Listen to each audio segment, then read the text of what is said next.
This is Dumb Money Live with Chris Camillo, Dave Hansen, and Jordan McLean, streaming live on YouTube. We are Dumb Money. Hey there, Dave here, along with Chris and Jordan. Welcome to Dumb Money. It's officially day 8 of my self-quarantine. How are you guys holding up? Man, I'm built for this, dude. I can stay in this quarantine for at least 120 days, no sweat, no sweat. Chris has essentially built a home trading station, TV studio. It's great. The problem is I'm not there right now because my wife says I'm too loud when we're doing these shows, so I have to go upstairs. I'm back in my master bedroom living area, that whole room on the side of my bedroom. But normally I set up my movie room, my theater room to be my trading station and my cave all day. And Amy's like, dude, you've been in there for 12 hours. The sun has come up and gone down and you literally haven't left the room or have eaten anything. I'm like, I can't. What if something happens? I gotta be here. I have to be here. It's insane, dude. I love it. Jordan, how are you holding up? Have you been outside? Yeah, I've got a brisket on right now. Oh, really? So but you haven't left the borders of your property line, have you? What's that? Have you left the borders of your property line? I'm embarrassed to say this, but yes, I went to Albertsons to go stock up on Black Box. You went inside of a grocery store? Oh yeah. I haven't done that yet. I've only been around the block. I've walked the dog, but that's about it. Dude, are you out of your mind? Were you wearing a mask and gloves? Hey, man, there's barely anything in Tarrant County. Oh, dude, you're out of your mind, dude.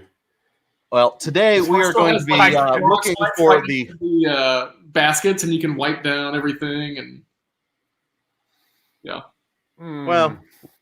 Well, we'll see. So this is day 1 for you. We're hitting reset on when we'll be able to meet you in person.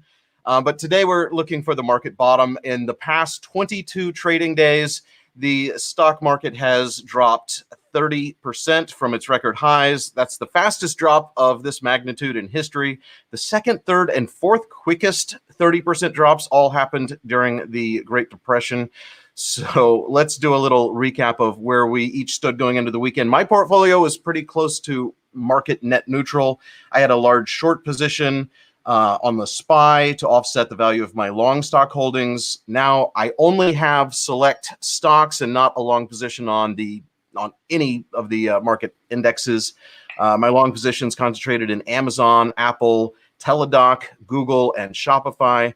And I also do have a large short position in Yelp stock right now. Chris, I know that late Friday, you actually upped your short position in the SPY and were short in Yelp and TripAdvisor, Dave & Buster's, Boeing.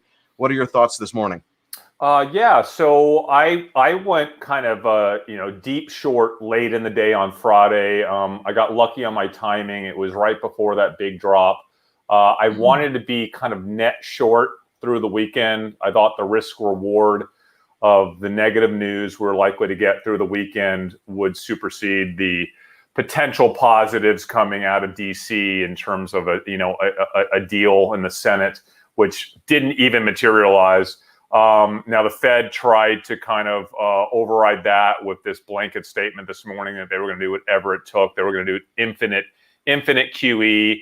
They were going to start buying corporate bonds, which is, wow, I was shocked to hear that. I thought that would move the market way higher. I was a little scared that I was going to get squeezed out of my short position on market open today. But, here we are down 700-800 points. I bought, so as you know, I'm shorting the SPY, Dave and Jordan. I have, 20,000? How many shares? 2,000 shares. I'm shorting the SPY with 2,000 shares, but that's really just a short hedge for the rest of my portfolio, and really doesn't even cover my portfolio of my long portfolio. I bought 150 puts, 235 strike price puts on the SPY that right before we started the show, I told you guys, I just exited those puts. It was a huge gain. I think it was close to $200,000 weekend gain. I then repurchased SPY puts, but at the 220 strike price. So basically, I spent about 100K on those puts, sold them for 300K. Now I spent another 130K, getting another 150 SPY puts at the 220 strike price. I'm holding strong on my Yelp. I have a tremendous amount of Yelp short position. I sold my Yelp puts last week. That was one of the biggest gains of the month were my Yelp puts. I'm now short Yelp considerably. I'm also short through put options, TripAdvisor. Remember that one. I also went short Boeing. Okay, I went short Boeing because I think the odds are that whatever package the House and the Democrats allow the Republicans to approve, it's going to be penalizing for Boeing. I think Boeing is going to be the fall child that's going to really take the brunt of this pain in terms of penalization for getting $60 billion of government money. Besides that, I'm still short a small amount of Dave & Buster's. I've exited most of my Dave & Buster's short. I just kept a very small amount of that short. And then on the flip side, I have kept all of my long positions, of course, because they're hedged. And I added some additional Amazon calls last week. So I have a pretty big position in Amazon that's levered now. What month are you looking at for Amazon? So Amazon, I'm kind of playing it, as you know, I like to play it week by week. So my Amazon calls expire this Friday. What I've been doing is I've been trading, I've been exiting those calls every week around Wednesday or Thursday and trading them up for the following week. And I did that last week as well. I have my Zoom. My big Zoom position is killing it. I got 3,000 shares of Zoom, which is a nice position. I have Teladoc, which we're going to talk to. You want to talk about that, Dave? Who we're bringing on the show today? Hopefully, can you make it? We're going to bring our good buddy Chase onto the show. He's a remarkable person. He's brought us a lot of our deals. He's a company founder. We'll introduce him in a bit, but he is basically our go-to expert when it comes to these kind of technology meets healthcare. Oh, he's the greatest. He was on Fox yesterday. What Fox and Friends yesterday. I think he's going to be on one of the big cable networks again this week. And he's cutting away some time for dumb money, though. I think this is probably his favorite show of the week.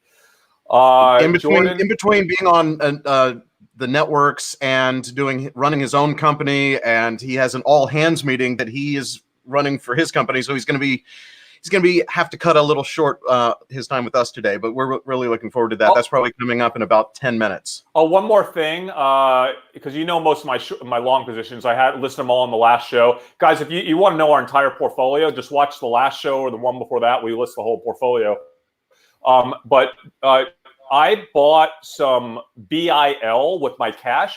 I had way too much cash in my Ameritrade account, and it was making me a little nervous. Right? We're getting to one of these points where anything's possible, right? Like if Ameritrade makes a mistake, if they make some kind of computer error that is like tens of billions of dollars, and just massive mistake, we're all at risk as account holders, right? And that insurance, that SIPC insurance, only kicks in when those mistakes are made, but it gets capped out pretty quickly. Now, Ameritrade has additional insurance beyond that, but if the mistake were really big, that insurance would cap out super quickly. So your money's at risk. So I prefer to have my money in government securities rather than just sitting in cash in the Ameritrade account.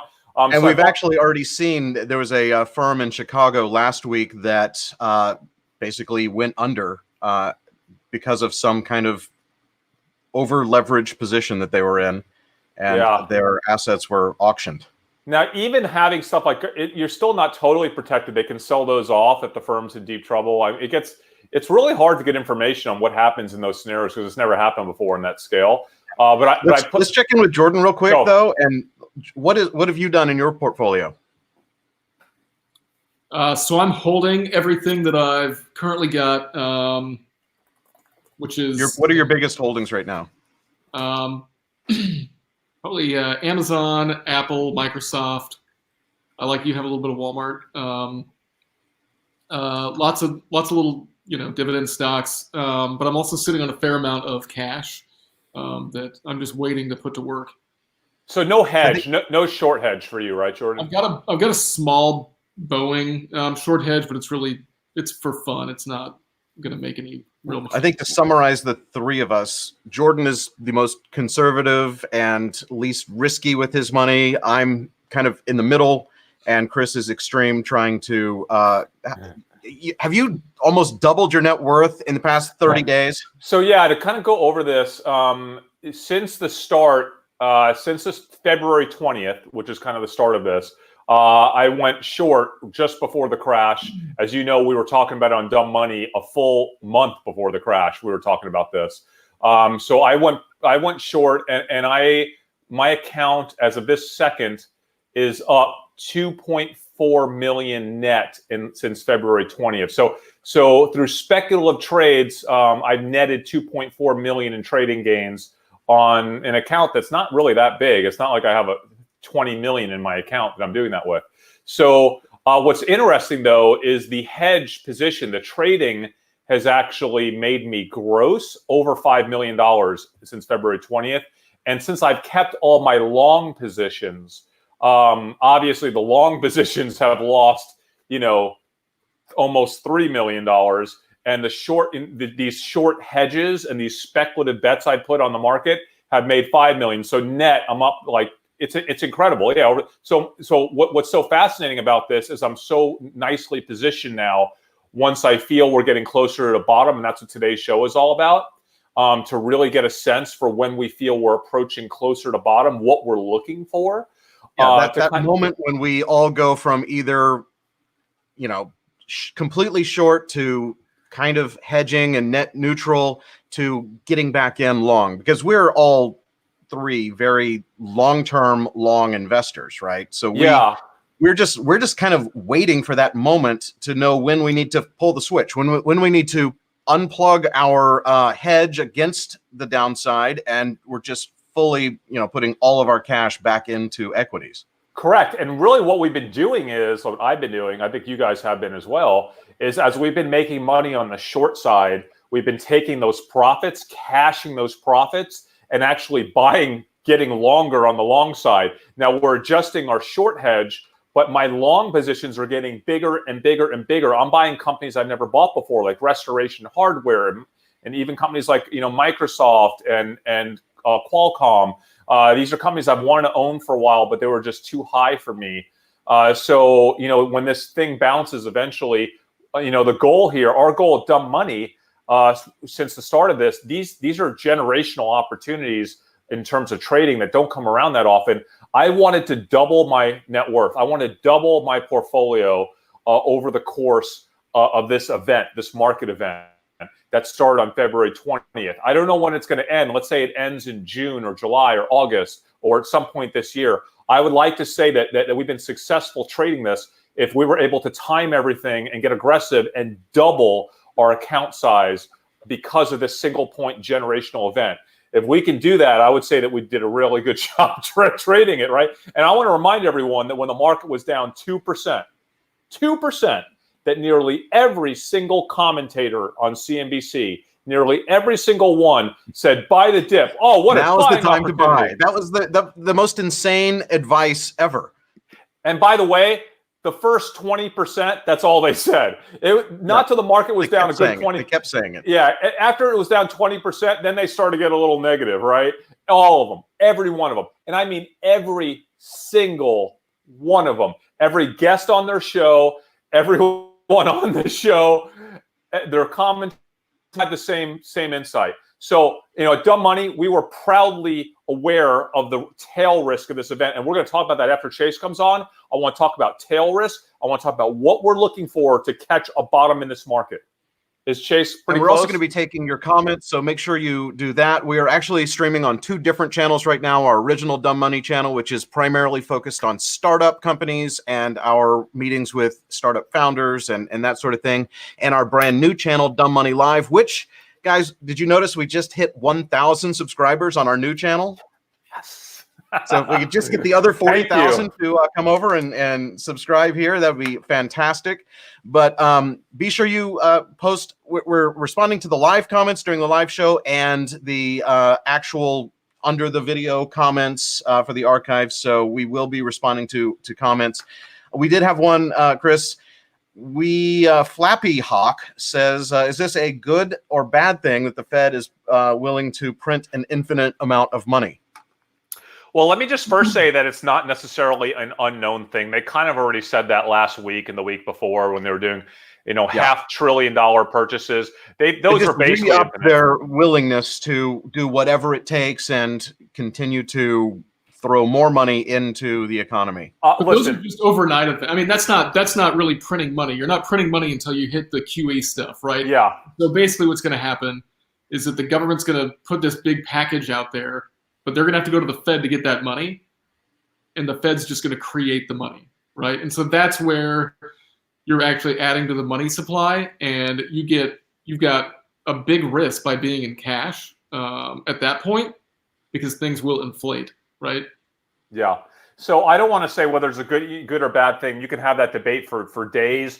Short term, it's certainly a good thing short term in terms of propping up the liquidity in the debt markets, which are obviously closely associated with the equity markets. So it's something that kind of needed to happen. It has to happen. You have to have that liquidity. You got to take some of that tail risk out of the equation. Do I think it's going to save this market? That's not what we're looking for right now, right? That's not the thing that's going to signify a bottom for us. And certainly the rest of the market agreed with us. If you saw how it traded today, there are other things that we are looking at. But getting back to Dave, talking about the YouTube channel, I want to just make sure that everyone knows we don't do this for money, guys. I'll tell you what we do for money. We invest. We trade. We're doing exactly what we're talking about. We're putting our money where our show is. Yeah, the $25 a month we make from YouTube advertising does not even cover a tenth of our expenses. No, we trade that. We invest for money. We're doing this for the love of it. We're doing this for education and entertainment for you guys. Don't mimic our trades. We're not financial advisors. Don't do what we do. We don't understand what your risk is. Your risk is probably way different than our risk. So do not trade based on what we say. We're just sharing what we do for education. Ways of thinking. We're telling you exactly what we're doing to help you think about your portfolio and your situation and what might make sense for you. Yeah, we're giving you strategies and how to think about these things. Don't just mimic what we do in terms of trading. One thing we have another question. What do you think about Amazon? We're both I think all three of us are very long in Amazon. We think that is going to be a company that not only does well during this situation, but continues to do well in the future. But do you think short term closing warehouses would have a negative impact on their stock? I think short term, it absolutely would have a negative impact, but it would have a very short term impact on their stock. I think that would be absolutely a buying opportunity. That's when I go even deeper into Amazon if they have to close down warehouses. It would be temporary, like anything else. And Amazon, Dave, I mean, would you agree, Jordan? It's really hard to pick a winner that's bigger than Amazon here. I mean, it's really difficult to do. No, absolutely. And for me, I am very long Amazon, and I was thinking of a strategy to go more long Amazon in the event that something like a warehouse closure caused their stock to go down. Selling puts is something that I'm looking into doing, and that's basically it's the opportunity to buy stock at a predetermined price if the market causes that stock to go below. So say Amazon goes below 1,700. If I sold those 1,700 puts, I'd be obligated to buy it at 1,700 if it's below that amount, which I'm good with because I think Amazon is one of those that will rocket back up. But in the meantime, just for taking that risk of having to buy it at 1,700, you can make a lot of money by selling those contracts. So that's just one thing that I'm looking into doing. And I know that Chris kind of disagrees with my strategy there. Yeah, I mean, it's a fine strategy. I think, listen, every strategy comes with pros and cons, right? So Dave's strategy comes with more of a guaranteed payday, right? It's like a guaranteed money up front. And then the worst case, you're stuck with a stock you love at a predetermined price. But the only thing that strategy gives up in terms of a con is the upside, because you don't really, if the stock ends up does not go down, it just moves up. Then you don't get that completely upside. lost out on all of those upside. But Yeah. for me, I already have a ton of Amazon, and if it goes up, I'm in good shape. And if it goes down, I would like to buy more and to be paid in advance for the obligation to have to buy it. And for some reason, if I thought the outlook changed for Amazon as it's going down, I could short the stock to essentially cover that position. So for me, that's something that I think I'm going to be doing, especially if there's any kind of hesitation with the Amazon stock, which there doesn't seem to be right now. Yeah, and by the way, guys, there's no good or bad. There's no better strategy. Just different strategies have different risk, reward, and different pros and cons to them. It just depends on what you think is going to happen and what you want to put at risk. And for me, I'm more interested in. I don't want to lose on the top side, right? I want to maximize my gains. So I have just straight up Amazon calls in addition to my core Amazon equity position. Are we still waiting on Chase? Is he joining us? He's going to be joining probably in about 5 minutes. Okay. So in the meantime, we'll continue to answer some questions here. Okay. And then guys, I think the concept is after Chase is on, we're going to dig in to what we're looking for to see a market bottom, because there's some very specific things that we're looking for to kind of gauge when the flush out happens, we see capitulation and we're more comfortable we're at a market bottom. And we'll talk about what those things are later on in the show. So stick with us. Yeah. Danny wants to know if there are any trade plays if the Olympics are canceled or postponed. It's something that I actually haven't given thought to, but I was wondering if either of you have. Well, I have, and I think for me, it's more of a foregone conclusion that the Olympics will be postponed. So Jordan, what do you think? Could you see any scenario where they're not postponed at this point? I mean, there's so many Olympic teams that are asking for Japan to delay the Olympics by either months or a year. So I mean, it's got to be priced in to whoever would benefit by now. Yeah, I didn't spend much time thinking of who the winners and losers are, because I'm assuming it's fully priced in at this point. I mean, who's thinking that the Olympics is going to happen this summer? I can't even imagine. Yeah. By the way, someone says, I was looking at that, Dave. You have this one? Okay. Instead of hedging through shorts, why not just sell off and move more to cash? Isn't it better not to be exposed to assets rather than being exposed plus having to buy insurance? Well, there's a few different reasons why we're not doing that. The first reason is tax, kind of tax exposure. So a lot of our long positions we've held them for over 12 months or 6 months or longer. And they're, at some point, they're going to be in that long-term capital gains situation where we're paying a lower tax rate. And if we keep trading in and out of those long positions, we start to restart the clock, restart that 12-month clock, which is never a good thing. So rather than switching in and out of those long positions, we can hedge them with a market short, like going short the SPY or buying puts on the SPY. And that enables us to kind of keep those long positions, right? And not mess with the tax timeline on them. But there's a whole bunch of other reasons. You guys want to talk about some, and I'll cover any that you miss. Yeah, well, for me, it's timing the market is very difficult, and I have been in these long positions, like you say, for a long time, and am hoping that all of them will be long-term capital gains eventually. But knowing when to jump back into Microsoft or Amazon or Apple, I mean, today might be the right day for Amazon, and that. So my portfolio, I think, is weighted more heavily in the stocks that I think will survive and do above average in this current down market. And then my hedge is I'm at, like you, Chris, I'm also net gaining on my hedge position. So that it will be a short-term capital gain that I have to pay the highest rate of taxes on.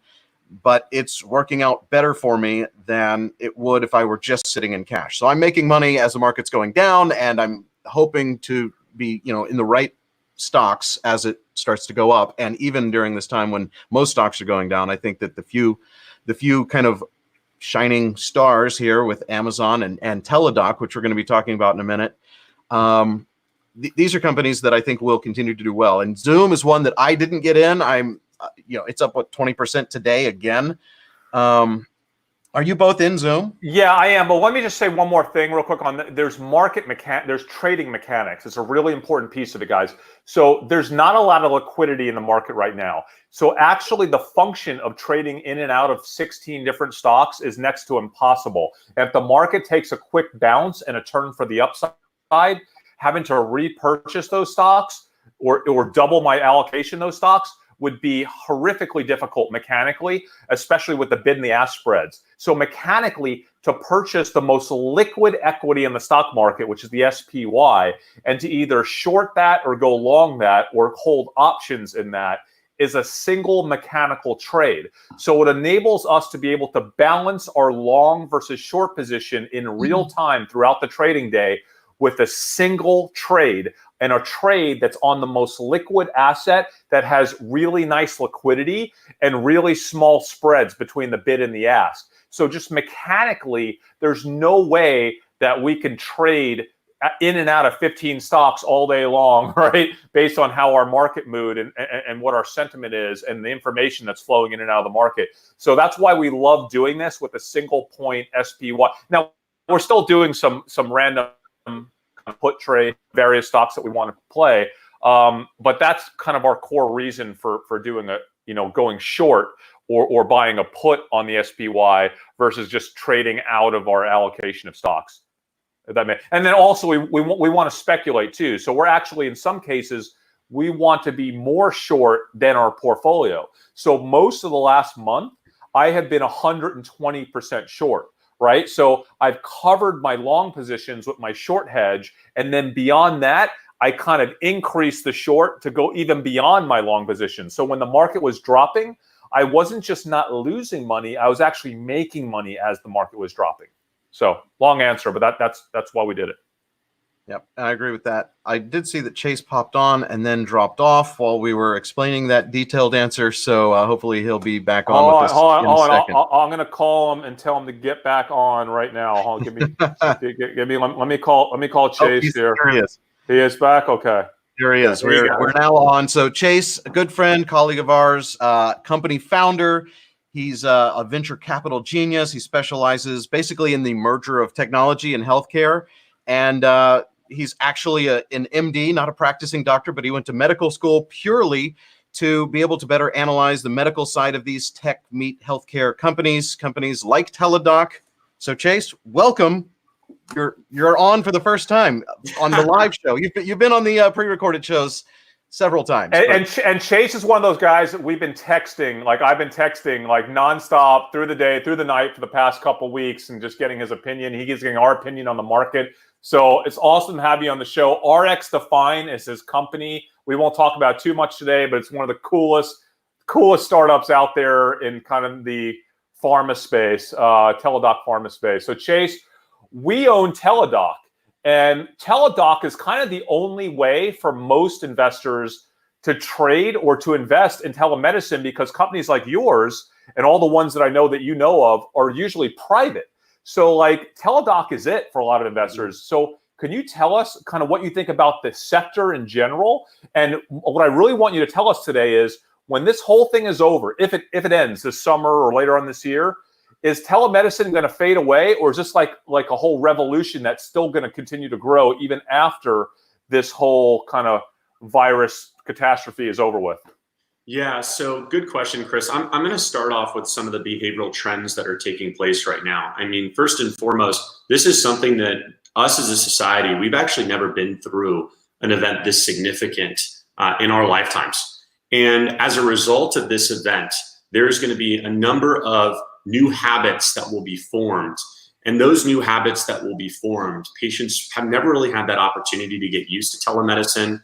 They've never had that opportunity to fully adapt and to fully embrace telemedicine. And this is something that finally telemedicine is getting its opportunity in the spotlight. And I think that the behavioral changes that take place are going to result in not just temporary adoption of telemedicine, but this will be telemedicine will be here for forever. Patients will see how much greater convenience they're able to achieve by speaking with a provider over an acute issue.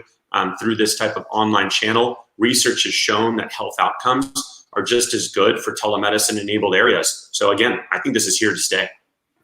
Awesome. And do you know anything about Teladoc specifically? Are you familiar with that company? Yeah, very familiar with Teladoc. You know, I've been following them since they were a private company backed by Kleiner Perkins in the day.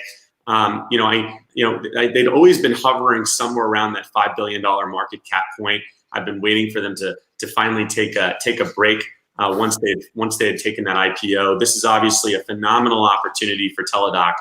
There's not many companies. There's companies like American Well and others that are also available in addition to Teladoc. The thing to remember, though, and the thing to keep in mind for those investors is that telemedicine, I do believe, it's somewhat commoditized. It can get commoditized, meaning if you have new entrants that are also going to be entering the market, you know, what is the difference and what benefit will I get by using the Teladoc platform versus an alternative technology platform that may provide me with just as good of provider coverage? So the thing to remember and the thing to keep in the back of the mind is, what is their moat? And I still don't truly understand what their moat is outside of the fact that they have a massive provider network. I'm curious, Chris, Dave, Jordan, what's their moat? You know, for me, I never even did that much research on Teladoc. I'll be totally honest. For me, it's a momentum trade. If for me to hold the trade long term, I got to do my 40, 60 hours of due diligence. I haven't done that on Teladoc.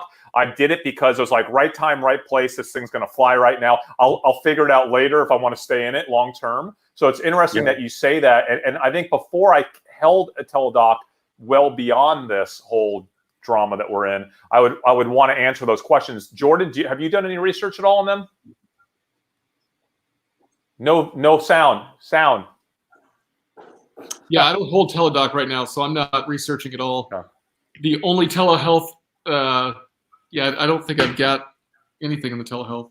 No, I just know that these companies like Teladoc, I almost feel like there's a little bit of a Tesla, kind of like Zoom and Teladoc, a little bit of Tesla cult following. And you got the president speaking about them. You got the administration talking about how like this is the future, and there's only one company you can invest in the public markets. As far as I'm concerned, I don't care if they're managed terribly, if they have a moat or no moat. When there's only one way for the public markets to trade a trend that is as big as telemedicine, I think they're just going to irrationally invest and prop up that company. So for now, I see myself staying in Teladoc at least through the brunt of this catastrophe. And then I'll have to do my research later on to figure, are they really worth 5x what they were worth a month ago, right?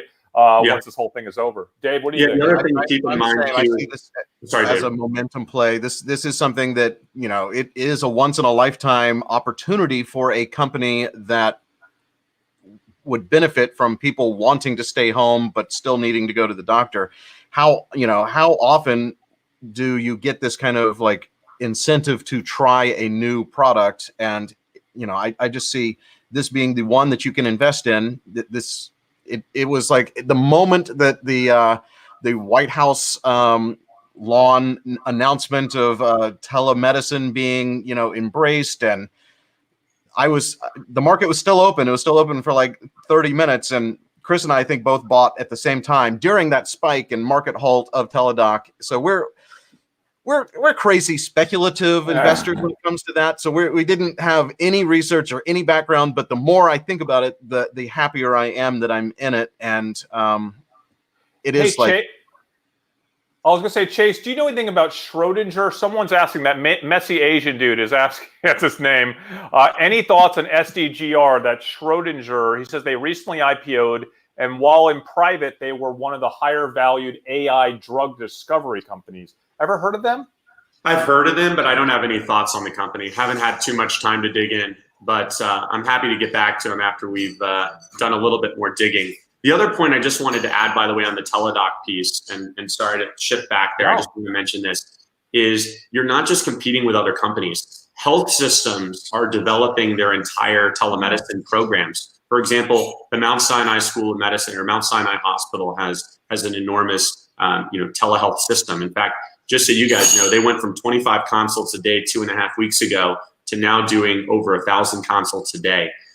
So a lot of health systems are adopting telemedicine as a way to reduce stress and burden from their own system. So if you are a patient within, you do see your PCP within that network, and that's an institution you oftentimes are seeking care with, both inpatient as well as with outpatient associated facilities. That's another potential competitor, indirect competitor to a Teladoc. But Chris, I like the way that you and Dave are thinking about it in terms of this is a momentum trade. This is definitely the same type of trade I would be making as well. But it's whether how long would I actually stay on the Teladoc boat in the future is a different question. What other competitors are there? Are there other public companies? You mentioned American Well, I believe. What else should we be looking at right now? Yep. Well, first and foremost, anything to do with remote diagnostics, because I think another big area is how one of the limitations you have as a physician when you are on a telemedicine platform is you can't conduct a physical exam. You don't have an opportunity to actually conduct any type of other labs or any other type of diagnostic testing that may be required for a confirmatory diagnosis. The telemedicine can oftentimes be that first case interaction between patient and provider, but further diagnostics may be required. So an example, like you guys are all an investor in a company called Scanwell, for example. Scanwell is a company that allows for at-home UTI diagnostics. So I think a lot of the diagnostic companies like Roche, companies like Gilead, even in Gilead more on the pharma side, Roche more on the diagnostic side. These are all very, very interesting plays, especially at a time like now. But I'm closely following the diagnostic companies. Quest Diagnostics, they're looking at and thinking about different mechanisms around how to go direct to consumer. And so there could be some very unique partnerships forming between some of the large telehealth companies and some of the large diagnostic companies. And that's just something else to keep in the back of your mind, because as telehealth skyrockets, if it's here to stay like we all believe it is, then it's really going to require these more proprietary diagnostic tests to be done at patient home as well. That's an awesome takeaway. Like, I've been thinking about that. Quest Diagnostics, they're public.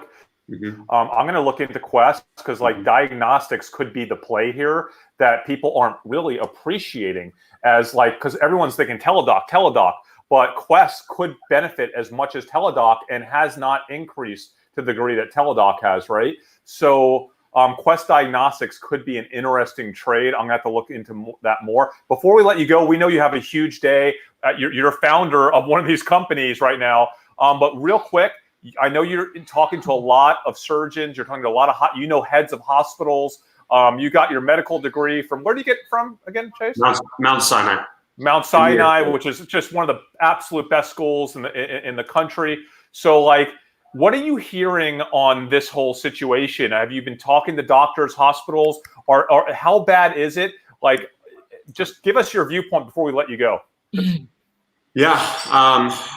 Listen, first and foremost, no one thought the situation was going to be as bad as it currently is. I think one of the issues is no one really knows where the bottom is. Again, I've got colleagues that are texting me constantly from a number of specialties who are absolutely terrified. They're crying out. They're crying out that they don't have the necessary PPE requirements. So they're feeling like they may need to reuse PPE requirements from an infected patient's non-infected patient. I've heard stories about how ventilators are being shared across numerous patients. There's a massive shortage of resources. It's resulting in exacerbated amounts of fear and irrationality. Now, the thing is this, and the thing to keep in the back of mind is the following. Do I think that this is the end of the world? By no means, no. This is a great, great calling, though, for us as a society to band together and to realize that we're very. Listen. If we look at the actual mortality rate, as it's been reported to us by WHO, other countries like South Korea, it doesn't seem to be that high of a mortality rate. We actually don't know what the true mortality rate, because we don't know the full denominator of patients that are actually that actually have been true positives and have had this disease versus true negatives. So do I think that this is gonna be the worst thing to ever hit us as a society? No, but this is gonna prepare us adequately for a worse pandemic that can come along a little bit later with a significantly higher mortality rate. This is a very good test for our health infrastructure to demonstrate to larger part of the society around where gaps are around our health infrastructure, where we should be filling in those gaps. But overall, yes, I've been in contact with leadership at a number of health institutions, hospitals, physician colleagues, and people are definitely scared because, again, this is resulting in fear. That's resulting in shortage of the equipment that they need day to day to do their jobs. I think that's where it really comes in, is the fact that they don't have the materials they typically are used to having day to day inside of a hospital to protect themselves. That's where the fear is. I don't think the fear is stemming directly from coronavirus. All right, dude, Chase. George, do you have anything for Chase before we let him go? No. Good. Thanks, guys. Dude, so Thanks so much for joining us. Hey, we need to catch up soon. No, we will. I'll call you guys later. Absolutely, Awesome. buddy. Thank you, dude. Hey, and by the way, are you back on Fox? I know you were on Fox and Friends this weekend. Are you on something this week as well? Yeah. Wednesday or Thursday. Okay, awesome. Let us know. Thanks, guys. Thanks, buddy. Right, thanks. All right, bye. Whew. All right, so that's great. Chase. So Awesome. now we get to the meat of the story here, what we've always wanted to talk about. When is this? And Chase brought it up. Nobody knows when the bottom of this market's going to be. We don't know. Nobody knows. But we do have things that we're looking for, right? I know, Dave. I know exactly when Well, it's going to be. thank you. Could you just please tell us what day to get back into the market? I'll put it on my calendar. Oh my gosh. I'll tell you this much. We collectively, the three of us, we did I traded it more aggressively than you guys, but the three of us kind of collectively did, call it luck or whatever. We perfectly timed the start of this, right? And if we happen to perfectly time the rebound, I'm just going to hang my trading. Time to the start of it. I was a week slow and $500,000 short, but well, that's because you had a fancy trip to Mexico for 3 weeks. I've done pretty good at catching back up. I'm almost back to break even, and you've really profited. So congratulations. That's right. If we pick you can afford to buy a better camera and computer now because your stream is always the lowest quality among us. I will. If we pick the bottom, I'm going to hang up my trading hat. And stop! My cat's on my computer. My cat is climbing up the cat tree that my camera's on. He uses a cat tower for his tripod, so that is to be expected. Photo of that while we're chatting here. Oh my God, that was unexpected. All right, so picking the bottom. Here we go. Let me just say that I think there's a lot of technical traders out there that are trying to time the bottom with technicals. And certainly in the short term, they can kind of pick intraday technicals that do matter. I don't think you can time this bottom with technicals because we're in the middle of a black swan event. So I don't think technicals work as well in a black swan event, obviously. I think this is a black swan event, and so kind of all bets are off. But there are things that we're looking for specifically to kind of start to signal that. And generally speaking, as soon as I see on Twitter more people saying I just sold everything, that might mean that we're getting close. That's actually a really good signal. It's a really good signal and one that we're absolutely looking at. I think we've been reading a lot of sell side reports. I shared one from a top 4 investment bank this weekend with y'all. I don't know if you read it or not, but I think one of the things that we're looking at that's causing this downdrift in the market is tail risk. So tail risk is something that we talked about quite a bit back in mid-February. And if we had a clip, at some point we're going to have to pull that clip and re-air it. I was yelling, nobody's factoring in the tail risk. The market was down 2%. I was like, this is insane. You got to factor in the tail risk. Well, it took the market longer to factor in the tail risk. There's my cat again. No, we can't do that. But the tail risk, as long as it's out there, meaning the risk of a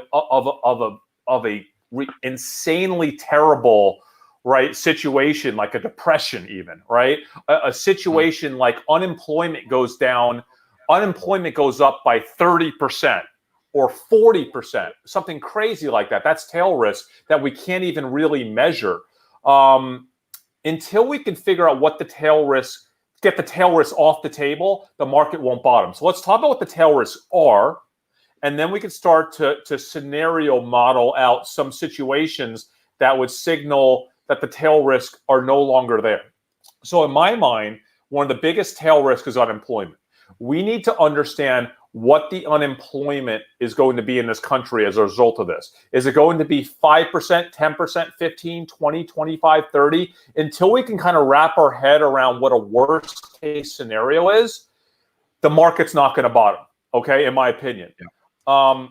And until we have some clarity around, small business being shut down indefinitely and having no revenue, but their fixed costs are still going on, and laying off employees, and some clarity on anything, good or bad, is what we need, to know what's going on. As soon as we hear any news on the stimulus, that's something that we're looking for. But Dave, what you really need is you need to be able to remove the worst case scenario. So it's not that we don't need like perfect visibility on how long it's going to take for small business to come back.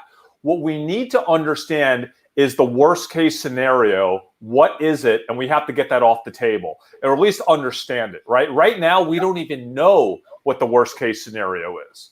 That's the tail risk that the market can't really price in yet. Another thing is the health crisis, just the health crisis in general.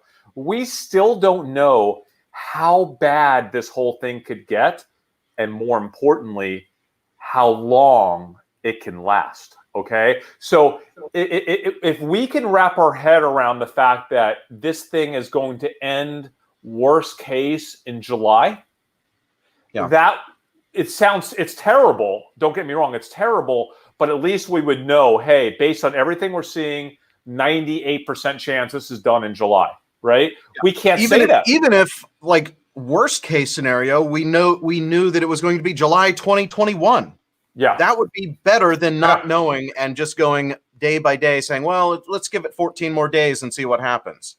So guys, I mean, those are the two things in my head. You have the economic tail risk, and you have the kind of health crisis tail risk, which is spurring fear, which is obviously connected to the economic tail risk. But we have to figure out the worst case scenario. So why don't we talk about what are the things that could happen that would remove those tail risks? I know what you guys have any ideas? Like what do you think? No, I think we each have our own lists. I think that one of the things that we're listening for intently is news on the lockdown. I would go long. I'd be bullish if the U.S. went into a true nationwide lockdown. But again, that depends on the length. If it's months, I might still be neutral. But if it's, if we know exactly, that at least lets the market price itself, that signals a bottom. If the nationwide lockdown is months, I probably will be neutral, but we have to see how it's working too. But talk about why. The reason why is because if someone came out and said, the government said, listen, we figured it out. We have to lock down for 30 days, military on the street, but we're going to guarantee you at the end of those 30 days, all of our data shows with other countries that have done this, that the virus will be eliminated from the US. And then we're going to start a slow process of getting back to life, starting with the youngest, healthiest people. We're going to open up restaurants. We're going to have this is what we want to talk about. Jordan, I want you to address, because I know you've been looking into this, I think. Testing, right? So if we had visibility into testing, meaning that everybody, the whole country could get tested at home and it could turn around in 2 hours and we could do routine testing and know who's sick and who's not sick, that one thing might enable us to potentially get back to life. Jordan, what do you think about that? I know you've been looking at some of the I think it's unrealistic to think that everybody's going to get a test, right? Because we've got 300-something million people in this country, and a lot of people don't have internet access still to this day, right? So what I see is that there's a test that apparently can get done in 45 minutes. And so if we can have that widely available, anybody who has symptoms goes to this one place, they sit in a room, they take the test, and then within an hour, you know exactly what to do with that person. That's going to create a lot of confidence and allow you to let well people congregate again and let sick people immediately,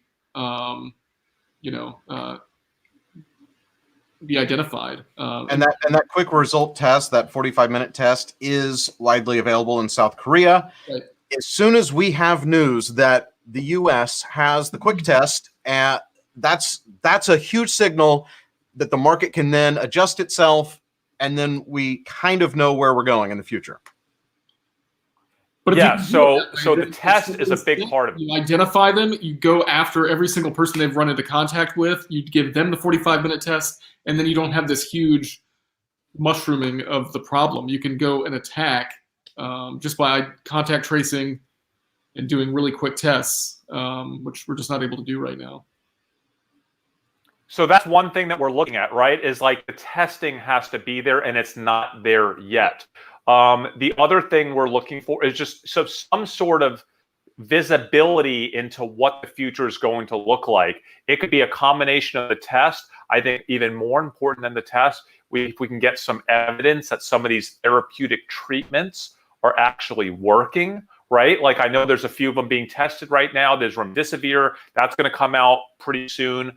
There's this one that Trump keeps talking about, which is the one they've been using in China and Italy in combination with antibiotics. That one potentially maybe might work. I think we'll know more on that in the next 1 to 2 weeks. When we start getting some positive, I call it the light at the end of the windy tunnel, right? We have this windy tunnel, and like as soon as we can get a straightaway near the exit of that tunnel and we can actually see the light, that is a good sign. I think that if we see signs that that curve is actually flattening here, that's what I'm looking for. If it doesn't flatten or we don't see any progress, hunker down, like stay indoors and keep your short position on to hedge your portfolio. That's what I'm doing. Yeah. So so we have a treatment, right? Treatment testing. That's what we're looking for now. What we're also looking for is some sort of uniform government leadership. Right now, it's too sporadic. It's changing too often. It creates confusion and panic and a lack of faith and confidence in our government's ability to really set forward a plan. I like to hope that over time that will get better. And if it does get better, listen, do you remember when Trump and the administration actually had a good press? It was like that one good press conference that rallied the market because he was reading off a teleprompter. It was professional. Like they had that one good one, and everything after that has been a mess. Like wait, the one he read off the teleprompter, he missed keywords off of the script. Like this will affect imports from foreign countries. He skipped the word "not." It actually was not going to affect imports. So while that did have a positive effect, and he actually was professional, we might need to get the facts straight too. Okay. So the other thing we need is just we need the stimulus plan, right? The stimulus plan will probably get passed by the Senate. That's an easy thing, right? But the stimulus plan getting past Nancy Pelosi in the House, that's a whole different thing that I think for me, until the stimulus plan gets through both the Senate and the House and actually looks like it's actually going to get passed, I think there's massive tail risk in this market that I'm not willing to take off that SPY put or any meaningfully degree of my SPY short position. Would you guys agree there?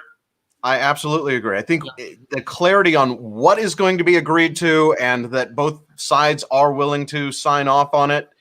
I mean, we just need to know. Good, like even if we know that it's not going to be enough, they'll have to do another one and another one, but let's just know what that first one's going to be so that we can then breathe. Small businesses, we need to know, can we keep our employees on staff? Can we take out a loan to be able to continue to pay our people? Or do we have to not pay them? Like right now, we can't pay them because we have no income. Yeah, me and Dave both have small businesses, a restaurant and a bar, and I have 70 employees at my restaurant, and we're waiting for the stimulus package to get approved so we understand, like, okay, are we going to get incentivized to keep all of our employees paid in full because the government's going to give us a loan, and as long as we keep them paid in full and we default on the loan, we'll get paid. We don't have to pay the government back. We need to know these things, and without knowing those things, it just makes everyone have a tremendous amount of anxiety. in the small business world, in the unemployment world. That It has makes to it flush its possible way for out. small business to know how to move forward. So right now, I know you're keeping your restaurant half open to takeout customers so that you can continue to employ people. We can't have people in our bar. We're not a restaurant. We're just a bar. Although weirdly, Texas does allow you to have takeout alcohol. We could like sell bottles to go, With but we're not food, with doing that. food. Instead, we're oh, and did you see that this has to do with your earlier comment about we don't have like one central plan for the country, and every city and state is doing its own thing. Some states are on complete lockdown. Others, Texas, where we're based, Texas is not locked down, but each city can decide. So Dallas has decided, but the cities right next door to it have not locked down. Dallas deemed liquor stores to be an essential business. I noticed someone tweeted that at me today.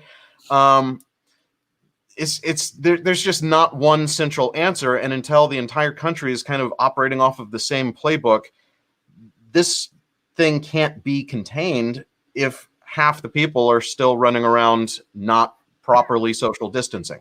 Yeah. Yeah, I totally agree. So basically, we need to see visibility both through a really packaged, approved stimulus package, or we need to see something on the therapeutic side show light at the end of the tunnel, or we need to see something related to testing and a program from the government that's showing us, again, they need to start removing the worst case scenarios. As soon as I see those worst case scenarios, i.e. the tail risk that the market's worried about getting removed, as I see that start to happen, that's when I'm going to start to move from a net short position to a net long position. Now that said, and I think that on the therapeutic side, I agree. I think that as soon as we see, documented progress there, that's a good time. I think with the stimulus package, it's going to be a little too little too late, and they're going to have to continue to do things. So once this one gets passed, I think that's going to be a temporary run up for the market. I think that there will be some gains, but I think that will be temporary, and that's not when I'm like taking my short position off. That's just when I'm like, oh, cool, my stocks went up a little bit, but I'm still going to have to insure my portfolio on the downside. Yeah, but Dave, what it means is if you can you might not get everything in full, but if you can get a bunch of things happening, like if we can get a stimulus package fully approved this week and then start to show some signs of flattening in Europe with the transmission rates, right? Absolutely. And then in a combination of these elements, if we can get flattening at the same time as stimulus, like if we get 2 out of 5 things, that's a really good sign. Yeah, and then maybe a little bit of a hope on a therapeutic that's maybe looking a little brighter. Jordan, what were you saying? Yeah, I was going to say, so we're actually really close on the European thing. I mean, I don't want to get ahead of myself, but we did see a drop in the increase in cases in Italy yesterday. I think pretty soon the Italy numbers should come out, and we'll know what that's going to look like for today. Was that just a little blip, or are they actually making some improvement? And we'll know pretty soon about that. And Jordan, I would imagine they have to start to improve here based on how contained that country is right now, right? It must start going down. It has to. Right.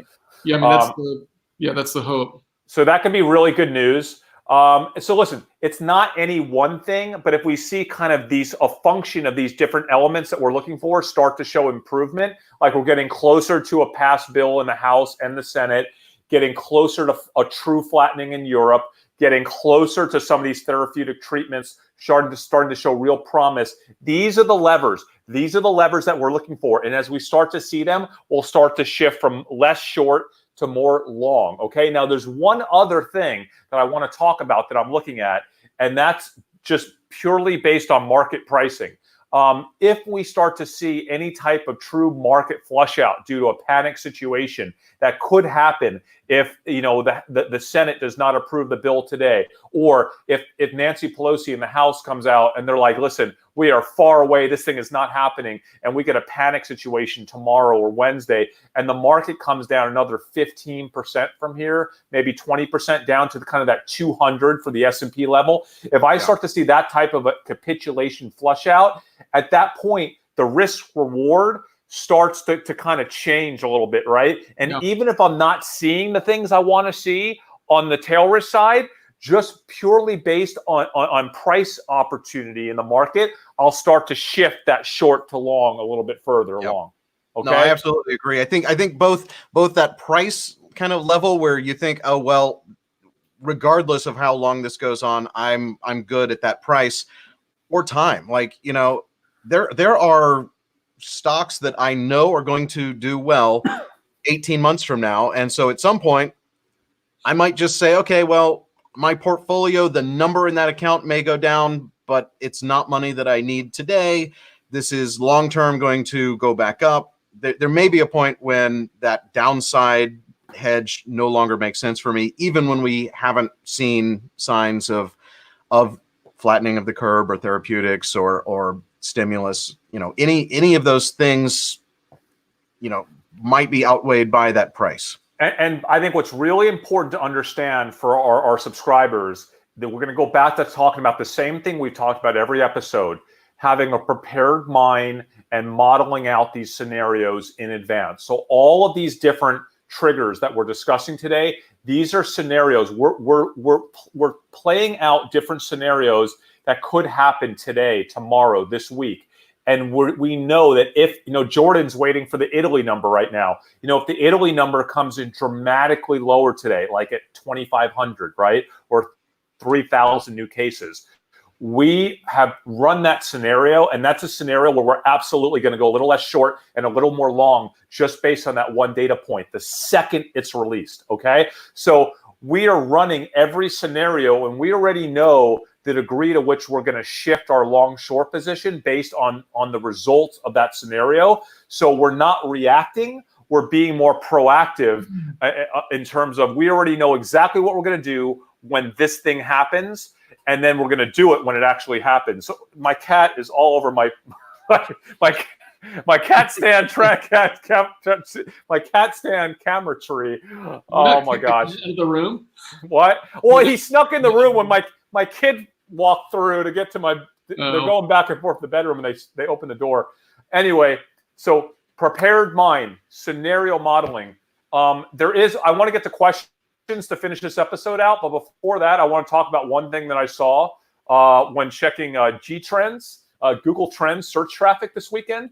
I saw that the word MacBook and the word laptop spiked in the last 7 to 9 days, and that spike in search traffic was equivalent almost to the Thanksgiving Black Friday week spike that we see every year.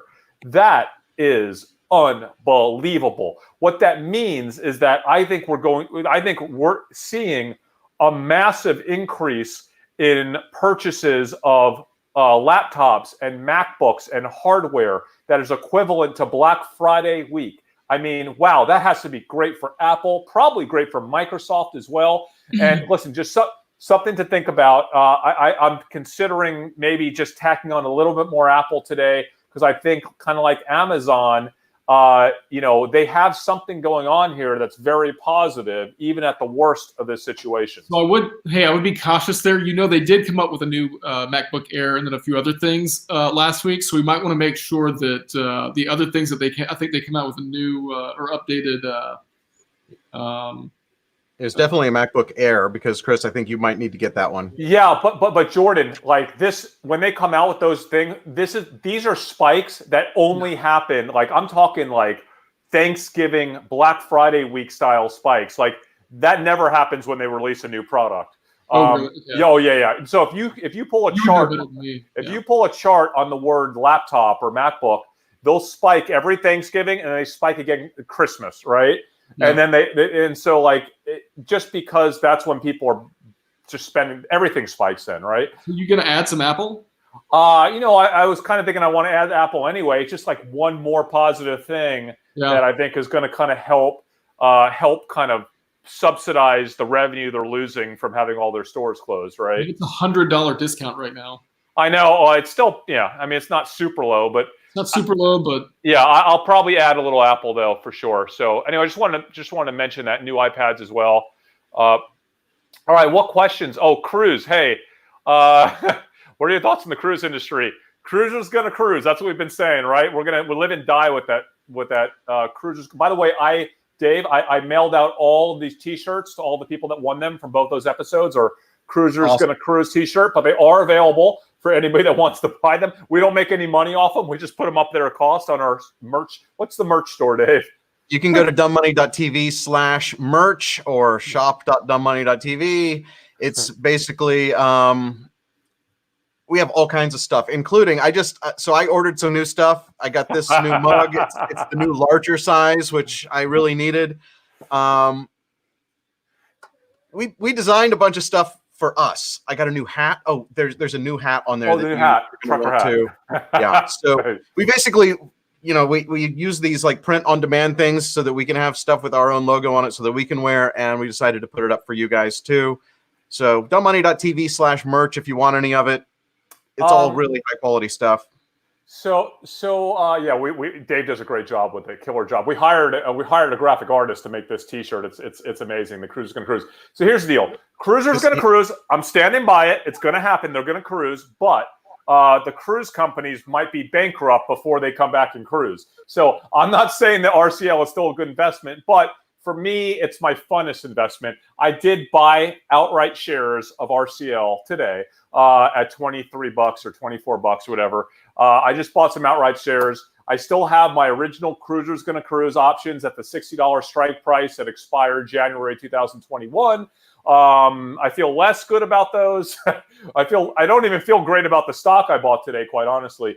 But I feel like in the event that something happens, that they are able to get through this situation, it's a 5x or 6x potentially, right? If they can get through this thing. Sure. So it's a fun trade. What are your thoughts on publicly traded video game companies? Their servers keep going down due to record numbers of players. Oh, I was going to talk about this. So I actually started to do some research this weekend, and I haven't finished it on the new Call of Duty. They have basically their version of Fortnite. Essentially, it's online gameplay. And it's, for a little bit older, skews a little bit older demographic than Fortnite. But I heard that release was going exceptionally well right now. I have more research to do on it. I think video game stocks are super interesting right here, but I haven't really put in the time. I'm going to commit they're just to not putting in time on my research. They didn't come down that much, but for a reason. Yeah, Activision 64 high, and right now it's sitting at 56. So. Yeah, but listen, but they could be net winners here, right? So during and after, and especially if we're home for a few months. So it's all my kids are doing all day this spring break was playing video games rather than being at the beach. So Activision now has better properties that are able to monetize the increase in ongoing game traffic, right? So I think Activision could be interesting, but I'm not willing to call it I haven't bought any yet. I have more research to do on them before I go in on Activision. So I'll try to do that research before our next episode on Thursday, Dave? We'll do another one Thursday. Yeah, before we come back Thursday, if you want to get my views on the gaming sector, come back on Thursday. I promise to put 5 or 10 hours of research in between now and then. Listen, the gaming sector, I used to trade this sector constantly, better than anyone. I made most of my money 8-9 years ago trading in the gaming sector. I just haven't been that active of a trader since. Let's see here. Headset play. Headset play is nice. Here it could be interesting. I just don't know what HEAR, Dave. Boundless at 1208. It's a stock I've traded in the past. What is the ticker on that one? HEAR, like your HEAR, like you're hearing something. Their headset company, Turtle Beach. So they're down a lot, but it's interesting because I'll do some research on here as well. I think that's maybe a trade that is maybe being overlooked. I would imagine that a lot of people are getting headsets now because kids, that's all they're doing right now. In fact, especially a lot of what we're seeing on Zoom as well. The Zoom is kind of bridging out to an audience that's well beyond corporate right now. And people are wanting to upgrade their laptops, get headsets, because they're on Zoom all day talking with groups of friends and doing all kinds of things. So I'll look into that as well. What else we got here, Dave? talk about Win. It's up to 56 from 35 last Wednesday. Surely that couldn't be the bottom. Well, Win, it's interesting. I kind of wish I would have gotten some at 35 because I think that my gut tells me that Win could potentially survive this. If you look at their balance sheet and you look at how much money they were losing a day in Macau, if they can get Macau going here in the next 30 or 60 days and actually get some traffic into those casinos in the next 60 days in Macau, I think Win is pretty good at that point. No one's going to be in casinos here for at least 90 days. So, if we get another flush out and Win comes back towards the 30s, I would consider maybe getting in Win. But I'm just not playing a lot of those stimulus trades right now because there's not I think the Democrats are really going to give the Republicans a hard time in terms of penalization on any of these big, bailouts to these larger companies. They might, it looks like I read some of the language and they're looking at taking stock, taking warrants. So there could be some massive, massive dilution there for companies that need to borrow a lot of money from the government. So yeah. I'm just neutral for now. Yeah, I was looking at. I still have some Win. Don't you still have some shares of Win? I don't even remember. I got to look. I'll look right now. Jordan, you can talk. I have a small position in Win, like 1,000 shares. Jordan, I was just going to talk about the bill, why it hasn't passed yet. I think there's too much discretion. The Democrats don't like the discretion that the White House gets on distributing funds. That language that's in the bill right now. So they want to tighten. Yeah, Jordan. Yeah, they're calling it like a slush fund, a $500 billion slush fund. Exactly. And they're concerned that Trump could use it for his hotels and. There needs to be better language around how it gets used. And they need to structure some of it better. Yeah. So, by the way, Win was my first short, right, in this whole process. I was shorting Win at $135 a share, $140 a share. I think I started shorting Win. I'd liked at some point to go long Win. I said that in the very beginning. I said at some point I'm going to go long Win, and I kind of missed the boat when it hit that bottom there. But I could potentially go long Win. I just need to get some better visibility on what the stimulus package looks like and what the bailouts are going to require. I actually don't think Win needs to borrow that much money. And they're one of my favorite bounce back stocks because I think they have options for bailout money that goes beyond the U.S. government. I think China would potentially help them out. I think Win's in a situation where they could even get private money without even dipping into the government guarantees. So, I kind of like Win as one of my bounce back plays, and I will seriously consider looking at it this week. I just need to spend some time on it. Just a funny comment here. Should I put my life savings into RCL? I heard Cruiser's going to cruise. Well, no, again, don't life savings into, don't do that.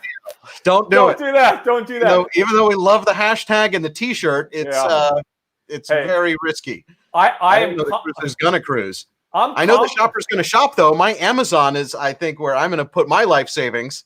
Dave, cruisers are going to cruise. I just don't know what cruise line they're going to be cruising on when this is all over with, if it's going to be a post-bankruptcy Royal Caribbean or a pre-bankruptcy Royal Caribbean. So, again, Royal Caribbean has got to figure out how to get through this liquidity crisis. And if they can figure it out, I do have faith that cruisers are going to cruise. They always will. Always. There's no other place for them but on a cruise ship. So also, where can I buy put options on spring breakers? Why are people still on the beaches? I don't get that. Yeah. I've been locked down for 8 days and I'm prepared to do it indefinitely.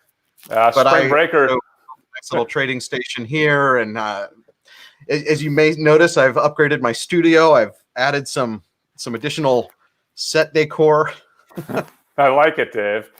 I just go to wherever my family lets me go for that moment in time. But okay, so what else we got? GM survives. Did you have one that you wanted to answer? Me?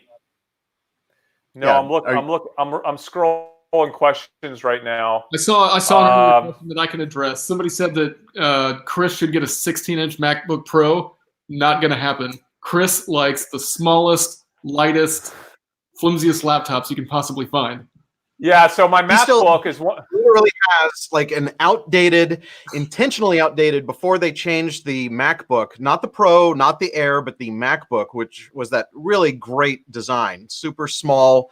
I actually think it's better than the Air, but I think the new Air looks amazing. I would look into that, Chris.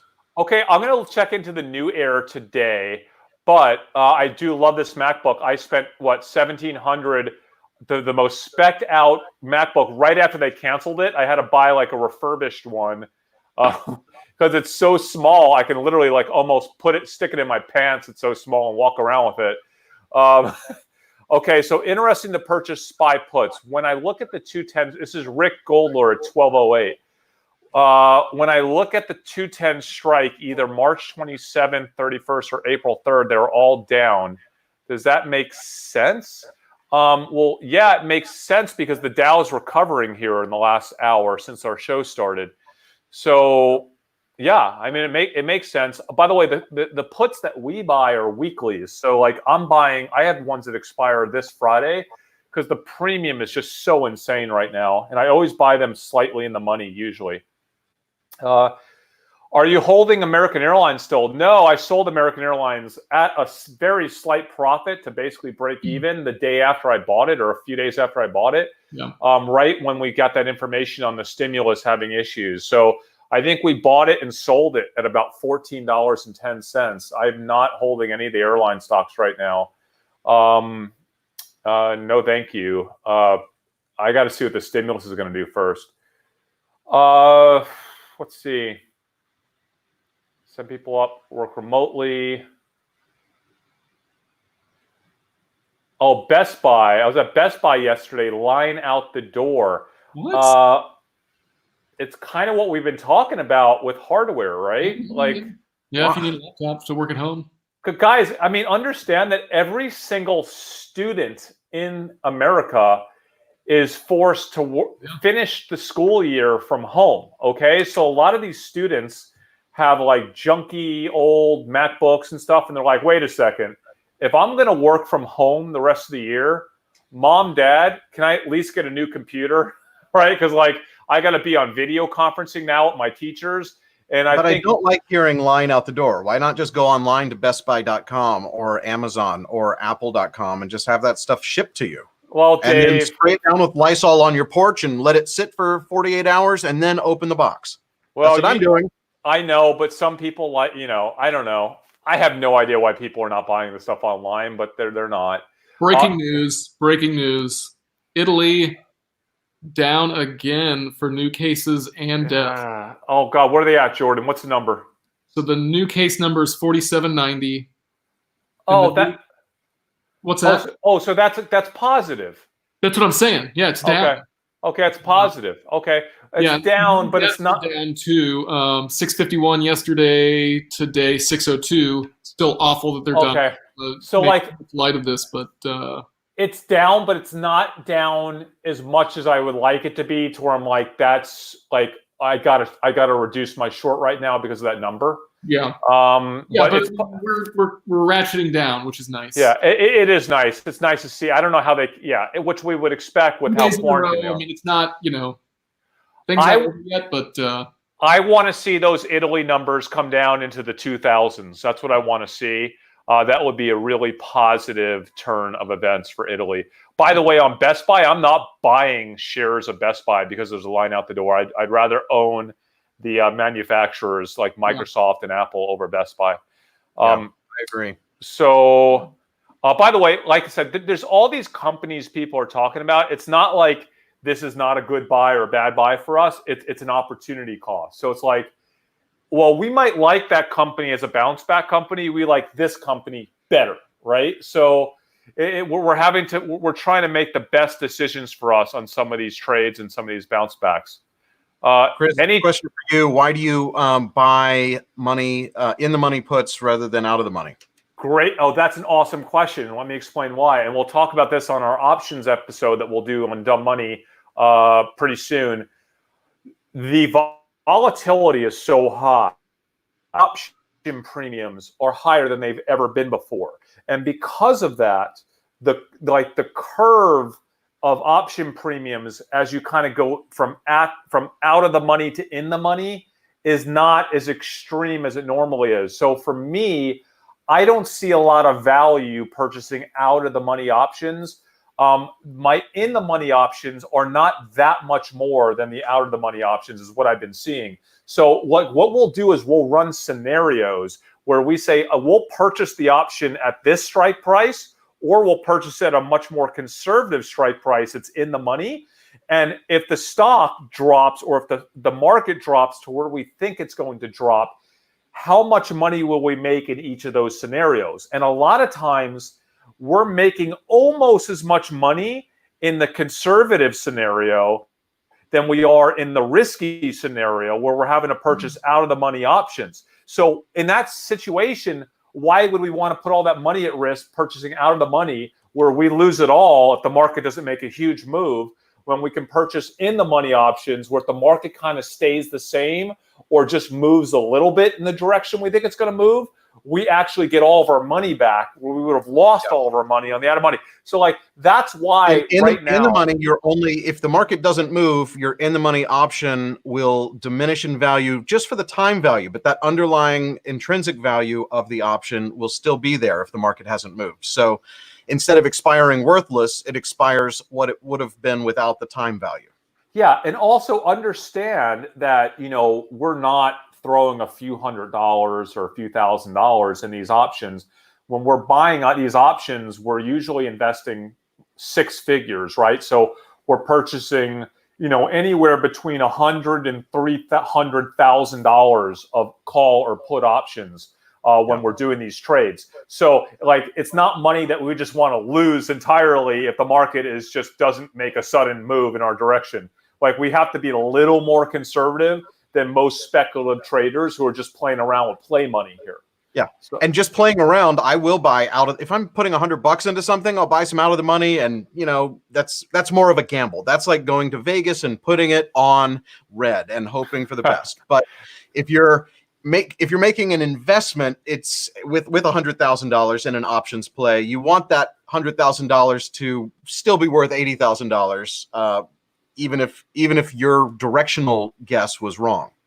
So someone just said TRIP is up. Did you short them? Yes. I am short TRIP with options. So, my TRIP is not doing awesome today. I bet Yelp, which I'm really short still, is probably up, and I'm probably not doing great on them either. Oh, Yelp's only up 19 cents. That's nice to see. So here's the chart for TRIP, and I'll put Yelp on there as well because I'm also short in Yelp, and yeah, surprised that they're recovering here in the last, it looks like 2 days ago they started recovering, 3 days ago. Yeah, I still like my short Yelp trade. I still like my short TRIP trade, but and let's talk about the reason for that Yelp trade, because that's a balance sheet based play for you. That's something that you've been kind of looking at their numbers and the rate that they're burning through money, and let's talk about how we got to that, because I think it's an interesting way to, not just Yelp, but to evaluate other companies. Yeah. So like Yelp, first of all, the reason why I'm shorting Yelp and TRIP is because I don't think they're going to get any stimulus money. I think they're less likely to get stimulus money because they're not in a category that the government deems to be, they have to necessarily save. Also, these companies don't have any debt for the most part. So, the market isn't really beating them down because they're like, oh, they have cash and virtually no debt. So they should be able to make it through this. I actually believe, yes, they can probably make it through it. But if you look at their earnings, their revenue in these companies might get hit by 80%. And if Yelp revenue goes down by 80% or 90%, their fixed costs are so high that they will actually be bleeding so much money that they will run out of cash within a few months' time, in my opinion. And that puts them in a situation where they have to do one of two things. They either have to raise debt, or they have to do massive amounts of layoffs and a restructuring. Either one of those things is a huge negative for people that were investing in these companies thinking that they're going to be totally safe, right? So I think these companies are more safe than the cruise lines and the airlines and all those and the hotel companies, but I think they're less safe than the market is pricing in. And I think that they still potentially have more room to come down if we see a washout, right? So anyway, it's a speculative trade for me. But just so you know, like Yelp came out and they said, we're going to give away $25 million to the restaurant industry, which is the biggest hoax, I think, of all time, because essentially none of us restaurants were going to spend any money on Yelp. We canceled our Yelp account, right? Like, we're not spending any money. Yelp saw all these cancellations coming in, and they realized that if all the restaurants cancel their budgets, when this whole thing is over, they have to essentially re-sign up hundreds of thousands of restaurants, and X percentage of those restaurants going to forget to re-sign up for Yelp until a salesperson literally starts, please sign up, sign up, sign up. So they can't afford to be down 50, 60% for the next 2 years while they have to rebuild their business from scratch. So what Yelp did is they said, listen, if you're a restaurant, don't cancel, we'll give it to you for free. Well, you just get whatever you were spending, you just get it for free. But they weren't helping anybody. They were helping themselves by stopping the bleeding of cancellations. That's all they're doing. So I think they are in bad shape. But again, who knows? It's a highly speculative play. I would not recommend that other people trade these stocks. This is just something I'm doing on the speculative side. And I'm prepared there was a to lose question about what will make you exit the Yelp and Trip puts. Like, at what point do you cut your losses if these stocks start going up, or do you think that, oh, I've made enough money and pull the trigger on selling them? Yeah, I've already made a crazy amount of money on both of them. I'm going to view that the same way that I view my market hedge position. All the things we've been talking about this episode, the things that we're looking for that would allow us to go less short and more long, as I'm doing that, I'm not just going less short and more long as an overall portfolio, but I'm also doing the same thing with my Yelp and Trip positions. So I'll start to remove parts of those positions as I see that the stimulus package is going to happen on Thursday, or that we're getting therapeutic treatments that are showing positive signs, or we're getting positive signs in Europe, right? The flattening of the curve. So I might reduce some of those positions today. I got to really sit down after this episode and take a look at them. Yeah. Question for me, what am I selling puts on? I talked earlier about how I'm planning to, I'm watching and waiting for an opportunity to sell puts on Amazon, probably looking out to the January 2021 strike price. The last time I looked at it, the volume that I was looking to sell, it would be like a $500,000 of income into my accounts, and if Amazon happens to go down, I'd be buying the 1700 strike price. Amazon's gone up since I was last looking at it, so I'm kind of hoping that Amazon pulls back a little to give me an opportunity to do this at a price that makes a little more sense. After last week's episode, I actually sold some puts in both Crocs and Restoration Hardware, because those were things that came up in the comment. Those are stocks that at these lower discounted prices, I would not mind owning, but I don't need them in my portfolio. So if I got them, it would be cool, especially if I could get them at a bigger discount than what they're currently trading for, which is essentially what selling puts do. You get that premium as guaranteed, and if it goes down below that, you're getting the equivalent price that you're buying it for is the price that you sold the put for and the strike price. So you're essentially being able to buy Crocs at an even more discounted price, or Restoration Hardware, or Amazon. So that's my strategy there. Tesla, someone's asking about Tesla. Do I still think it can go down 250? I think if we get a washout capitulation event, I think Tesla is going to get hit with everyone else. And Tesla is, as we saw, our last episode, we talked about our favorite bounce back stocks, and it was such an awesome episode. Tesla is one of those stocks. I think it's a momentum stock, and when we see the light at the end of the tunnel, I think it's going to be one of those stocks we're going to see a huge rush, back towards, maybe not towards its highs, but certainly it can go up considerably from here. That said, it has a little bit of resistance with oil prices being down so much and gasoline being so cheap. So we'll have to see how that plays into it. Cannabis companies, let me explain something. I am not investing in cannabis companies here, and let me explain why. Cannabis companies are highly speculative. and they need to continue to raise money and have access to capital markets. I don't think the government cares about them, right? So it's like, I just feel like there's so many there's so many companies that the market's going to rush back into because they're not speculative, that they're companies that are cash flow rich, that are going to be the companies that everyone's going to rush back into, like Shopify, Amazon, Apple, Tesla, all of these guys. I'd rather stick with those as my bounce back companies than the cannabis companies, personally. But who knows? And Danny reminds us, when we had the earlier news about the numbers out of Italy, a couple of comments came in. One reminding us that maybe people are not opting to go to the doctor on the weekend, less traffic, but also the hospitals are at capacity. So is it possible to even get more numbers when they're completely full? Yeah, I mean, so we've got the deaths are dropping down too, which should mostly be from people that are currently in the hospital. So, I think, like I said, I mean, it's only 2 days, so we're taking everything pretty cautiously here. But I mean, it's in the right direction, right? Yeah. Five Below, someone's asking about. That was one of my I was in Five Below, if you guys remember. I was like a Five Below cult member, I don't know, 7-8 years ago when they first went public. And, I no longer own the stock. I love the company. At the same time, I think they're going to get hit pretty hard. Their stock's down 50%. I'm actually kind of surprised it's not down more. See, Five Below has a terrible e-commerce strategy. They're very new to e-commerce. So yeah. I don't know. They're not an essential business, I don't think. They serve candy. By the way, did you see that in Texas, in Dallas, in Texas, they marked liquor stores as essential businesses, so they're allowed to stay open. Wow! Yeah. Like I mentioned that earlier. That's crazy to me.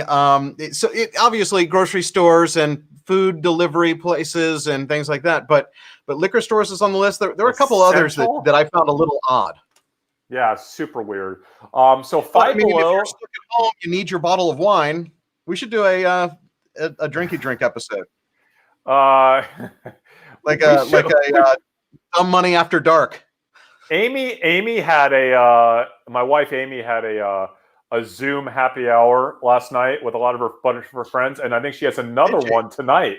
Actually, see, and that's why Zoom is going crazy. It's become the verb for teleconferencing. It is the Kleenex. It is the Coke. So asking about puts on Zoom, it's so overblown. The revenue will not be there, especially in the long term. There's two arguments. Like buying puts on Tesla in the middle of their run, buying puts on Tesla. Like Zoom. I'm not getting in front of that train, man. No way. I'm not saying you shouldn't. I'm just not doing it personally. You just don't know when that momentum's going to stop, right? And it's not really going to stop until we get to see whatever their quarterly numbers are. I wouldn't mess with it.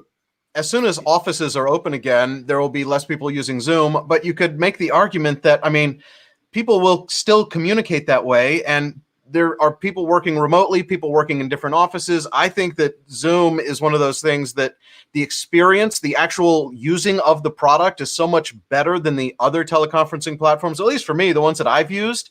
I've had bad experiences with the latency on some of the products. I think that Zoom is a better interface. The fact that it basically will switch back and forth like a live TV show. We're not using it for our live stream, but that would be interesting to try to use Zoom as our streaming platform. But it's such a better experience that once you try it, it's that whole free trial offer, and the fact that Zoom is kind of being progressive about offering the free version to education. The free version actually does just about everything you need, except the main limitation is the meeting can only be 40 minutes long. But in my mind, if you're having a meeting that's longer than 40 minutes, you're having the wrong meeting. I love short meetings. I'm a fan of the 25-minute meeting. You can pause it for 5 minutes, and then you get another 40 minutes. So yeah, you just log out, and you should not have more than a 30-minute meeting. There's nothing that's that important to talk about and waste that many people's time. Which, by the way, we've been on for an hour and a half now. So is it about time to wrap up? All right, hold on. I want my view on Zoom. Okay. So I love Zoom. I have not spent a lot of time researching the fundamentals of the company. But what I do feel about Zoom is I think it's a cultural shift. I think it's a cultural shift, not just in terms of consumers, but in terms of corporate culture. And when we come out of this, every company in the world, every enterprise in the world, I think, is going to sign a long-term contract with either Zoom or their competitor, Cisco, whatever, whether they already have one. But Zoom, I think they have changed the culture, and because of their brand and the stickiness that you were talking about, Dave, it is really hard. Once someone starts using Venmo or whatever, they're not going to use some other random one, right? Because it's like there is value in brand. There's value in customer acquisition. And Zoom potentially has, wait for it, maybe billions of customers all of a sudden. So like, do you know the value in having billions of customers in a SaaS platform that you could that crosses corporate and consumer? I mean, talk about an acquisition candidate, right? I mean, they could theoretically, when you think about SaaS companies and how they're valued, when you have that kind of scale for a needed product that spans the entire globe, it's fully global for corporate, enterprise, and consumer, certainly those companies are valued in the hundreds of, right? In the hundreds of billions of dollars, right? Yeah. Zoom right now is at 50 billion. Is that right? 45 billion today? Do you think kind of the same thing about Zoom? Or I mean, Slack? Slack is one of those that I found that in the office, even when you're working right next to someone, it's you're slacking them instead of, you know, popping over the cubicle wall to talk to them. Yeah, but I mean, Slack, you know, Slack's got a major competitor in Microsoft Teams, right? So anybody that's an enterprise client is probably going to go with Microsoft Teams. Yeah. I love Slack, but you know, I think it's hard to invest in them right now. You don't really know when they're going to be profitable. They're Dave. They are up against one hell of a mean competitor, Microsoft Teams, and I mean Slack is in a really weird position. That's why I'm not invested in Slack. But Zoom, on the other hand, overnight they are the market leader. I mean, they are the market leader overnight.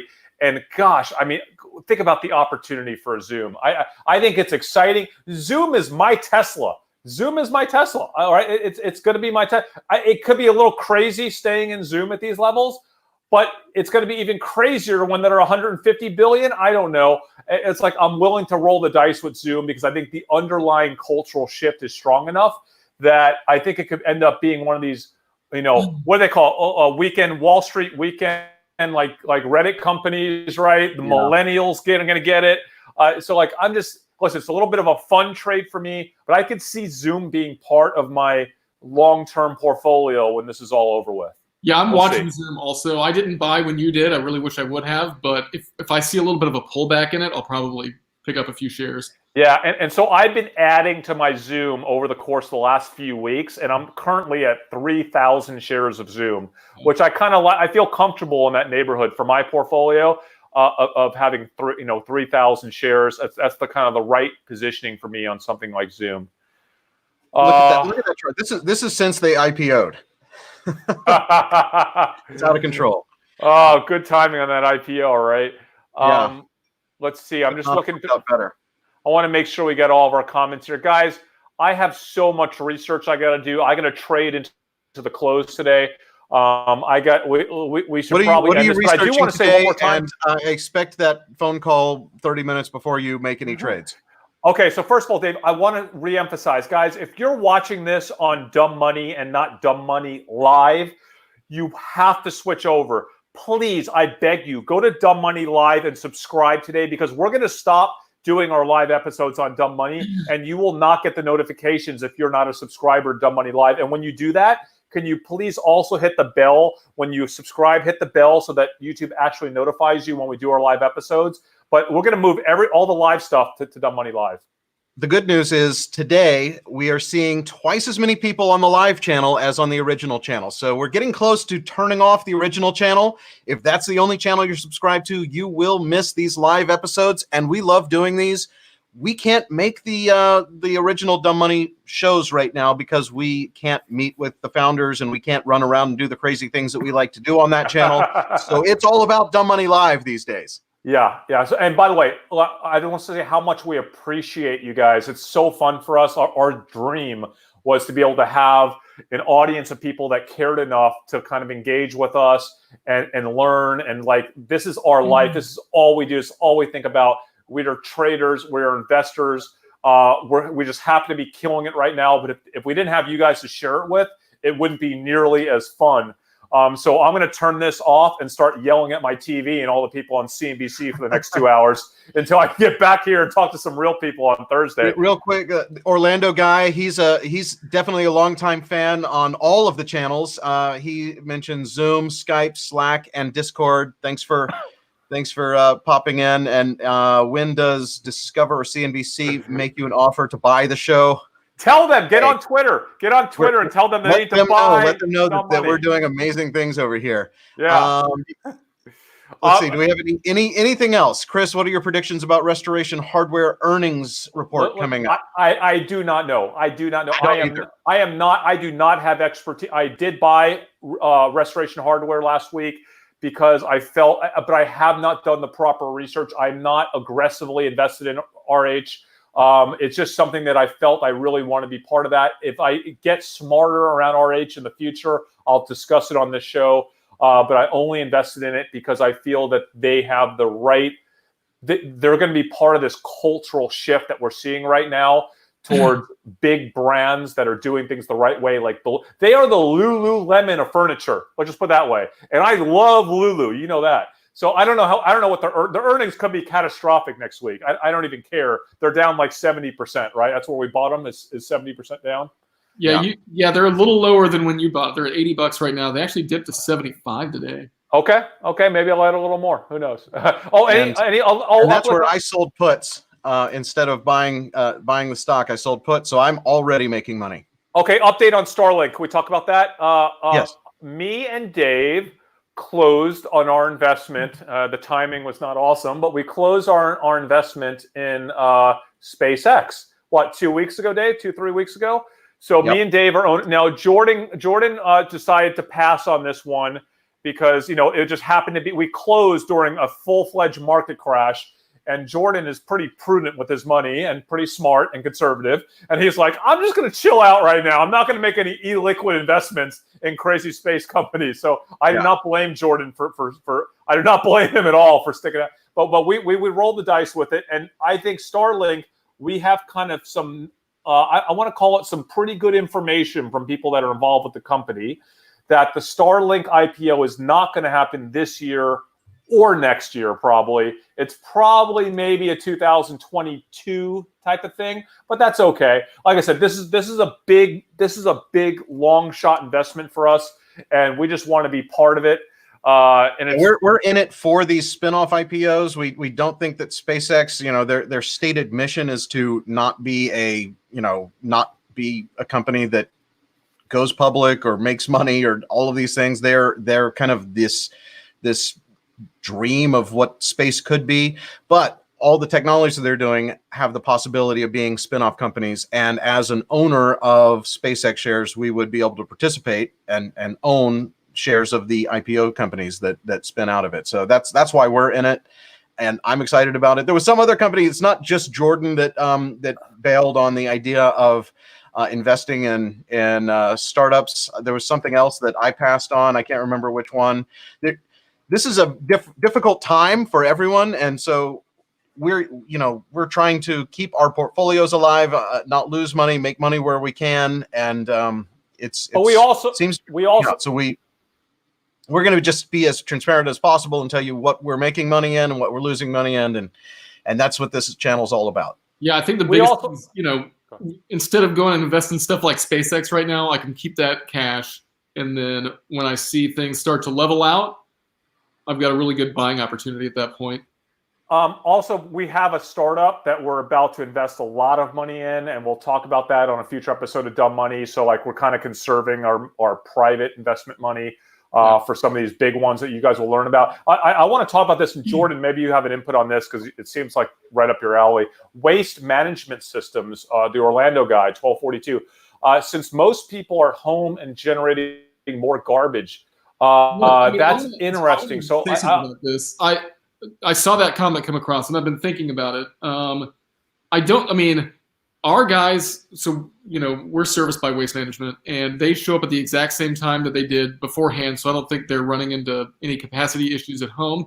And then the guys that are going out and servicing offices, I'm wondering if they're cutting back on contracts. I know I know somebody who has a business that does, they clean offices, basically, is the business. And they're having to lay people off because nobody's paying to have their office cleaned when nobody's at the office. So I'm wondering if it's the same thing for Waste Management, or if they've got, I don't know, but maybe we're. I don't really see any upside. I only see slight downside in that business. So because more trash at home, but maybe less trash both in office corporate, but also less trash in manufacturing and businesses. Like our bar, we pay dumpsters fees every day, and now it's gone. We're canceling that contract. Right. I don't think it's waste. It's with somebody. So I'm not super excited about waste. It's a good idea. It's certainly. Right. Yeah, I like thinking about it. I think it's a good exercise. Yeah. Yep. All right, so Dave, I feel like I gotta get back on my. We need to get back to trading. I do too. Before we go, please make sure you smash the like button. It really does help us out with the YouTube algorithm. If you are not already subscribed, do that now. Both channels, Dumb Money and Dumb Money Live. Subscribe to both. Turn on notifications. Also, my other channel, Hey There, Dave here. Thanks for that.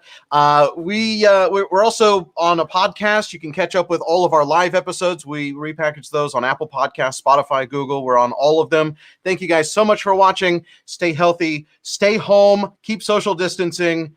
I'm Dave Hansen. For Chris and Jordan, we are Dumb Money. We'll see you next time.